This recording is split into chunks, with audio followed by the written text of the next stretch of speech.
सूर्य सा प्रकाश फैला जग में उनका नाम, साधु संग की धारा में चमके श्री राम कृष्ण। श्री राम कृष्ण वचनामृत एपिसोड नंबर 19 क्रमशः कर्मण्येवाधिकारस्ते मा फलेषु कदाचन।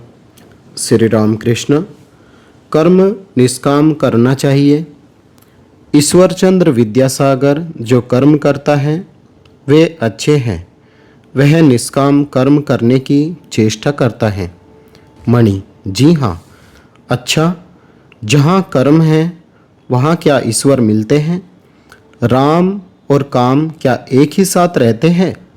हिंदी में मैंने पढ़ा है कि जहाँ काम तहाँ राम नहीं, जहाँ राम नहीं काम।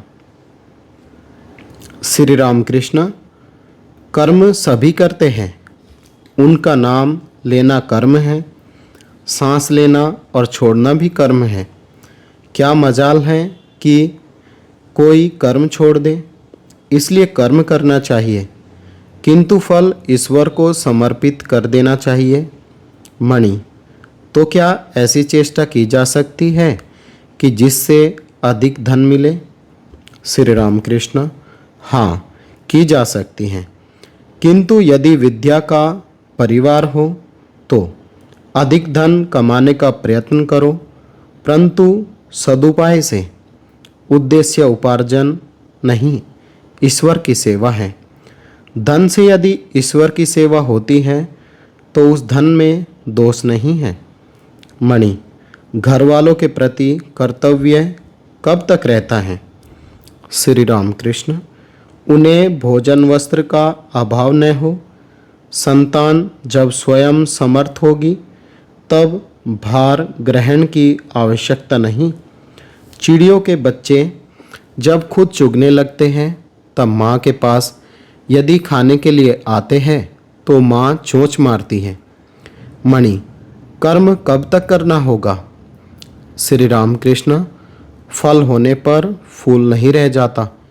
ईश्वर लाभ हो जाने से कर्म नहीं करना पड़ता, मन भी नहीं लगता। ज़्यादा शराब पी लेने से मत वाला होश नहीं संभाल सकता। दुअन्नी भर पीने से कामकाज कर सकता है। ईश्वर की ओर जितना ही बढ़ोगे उतना ही वे कर्म घटाते रहेंगे। डरो मत। गृहस्थ की बहू के जब लड़का होने वाला होता है तब उसकी सास धीरे धीरे काम घटाती जाती हैं। 10वें महीने में काम छूने भी नहीं देती। लड़का होने पर वह उसी को लिए रहती हैं। जो कुछ कर्म है जहाँ वे समाप्त हो गए कि चिंता दूर हो गई। गृहिणी घर का सारा कामकाज समाप्त करके जब कहीं बाहर निकलती हैं तब जल्दी नहीं लौटती, बुलाने पर भी नहीं आती।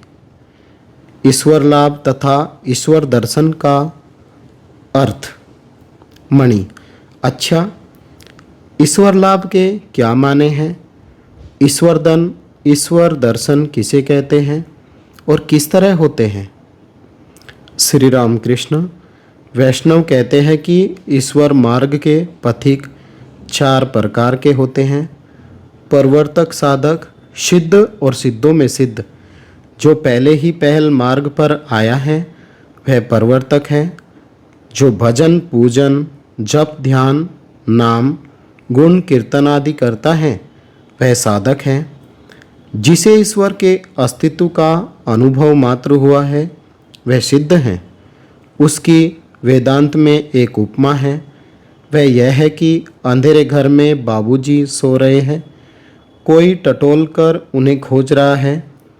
कोच पर हाथ जाता है तो मन ही मन कह उठता है यह नहीं है। झरोका छू जाता है तो भी कह उठता है यह नहीं है। दरवाजे में हाथ लगता है तो यह भी नहीं है। नेति नेति अंत में जब बाबूजी की देह पर हाथ लगता है तो कहा यह बाबूजी यह है, अर्थात अस्थि का बोध हुआ। बाबूजी को प्राप्त तो किया, किंतु भली भांति जान पहचान नहीं हुई। एक दर्जे के और लोग हैं जो सिद्धों में सिद्ध कहलाते हैं। बाबूजी के साथ यदि विशेष वार्तालाप हो तो वह एक और ही अवस्था है। यदि ईश्वर के साथ प्रेम भक्ति द्वारा विशेष परिचय हो जाए तो दूसरी ही अवस्था हो जाती है। जो सिद्ध हैं उसने ईश्वर को पाया तो है, किंतु जो सिद्धों में सिद्ध है उसका ईश्वर के साथ विशेष परिचय हो गया है। परंतु उनको प्राप्त करने की इच्छा हो तो एक न एक भाव का सहारा लेना पड़ता है, जैसे शांत, दास्य, सख्य, वात्सल्य या मधुर। शांत भाव ऋषियों का था, उनमें भोग की कोई वासना न थी, ईश्वर निष्ठा थी, जैसी पति पर स्त्री की होती है। वह यह समझती है कि मेरे पति कंदर्प है। दास्य जैसे हनुमान का, राम काज करते समय सिंह तुल्य स्त्रियों का भी दास्य भाव होता है। पति की हृदय खोलकर सेवा करती है। माता में भी यह भाव कुछ कुछ रहता है। यशोदा में था सख्य मित्र भाव, आओ पास बैठो। सुदामा आदि श्री कृष्ण को कभी झूठे फल खिलाते थे, कभी कंधे पर चढ़ाते थे। वात्सल्य जैसे यशोदा का स्त्रियों में भी कुछ कुछ होता है। स्वामी को खिलाते समय मानो जी काट कर रख देती है। लड़का जब भरपेट भोजन कर लेता है तभी माँ को संतोष होता है। यशोदा कृष्ण को खिलाने के लिए मक्खन हाथ में लिए घूमती फिरती थी। मधुर जैसे श्री राधिका का। स्त्रियों का भी मधुर भाव है। इस भाव में शांत, दास्य, सख्य, वात्सल्य सब भाव है। मणि, क्या ईश्वर के दर्शन इन्हीं नेत्रों से होते हैं? श्री रामकृष्ण, चर्म चक्षु से उन्हें कोई नहीं देख सकता। साधना करते करते शरीर प्रेम का हो जाता है, आंखें प्रेम की हो जाती हैं, कान प्रेम के, उन्हीं आँखों से वे दिख पड़ते हैं, उन्हीं कानों से उनकी वाणी सुन पड़ती है और प्रेम का लिंग और योनि भी होती है। यह सुनकर मणि खिलखिलाकर हंस पड़े। श्री रामकृष्ण जरा भी नाराज न होकर फिर कहने लगे, श्री रामकृष्ण, इस प्रेम के शरीर में आत्मा के साथ रमण होता है। मणि फिर गंभीर हो गए। श्री रामकृष्ण, ईश्वर को बिना खूब प्यार किए दर्शन नहीं होते। खूब प्यार करने से चारों ओर ईश्वर ही ईश्वर दिख पड़ते हैं। जिसे पीलिया हो जाता है उसे चारों ओर पीला दिखाई पड़ता है। तब मैं वही हूँ यह बोध भी हो जाता है। मत वाले का नशा जब खूब चढ़ जाता है तब वह कहता है, मैं ही काली हूँ। गोपियाँ प्रेमोन्मत्त होकर कहने लगी, मैं ही कृष्ण हूँ। दिन रात उन्हीं की चिंता करने से चारों ओर वे ही दिख पड़ते हैं। जैसे थोड़ी देर दीप शिखा की ओर ताकते रहो तो फिर चारों ओर सब कुछ दीप शिखा ही दिखाई देता है। क्या ईश्वर दर्शन मस्तिष्क का भ्रम है? संशयात्मा विनश्यति। मणि सोचते हैं कि वह शिखा तो सत्य शिखा है नहीं। अंतर्यामी श्री रामकृष्ण कहने लगे, चैतन्य की चिंता करने से कोई अचेत नहीं हो जाता।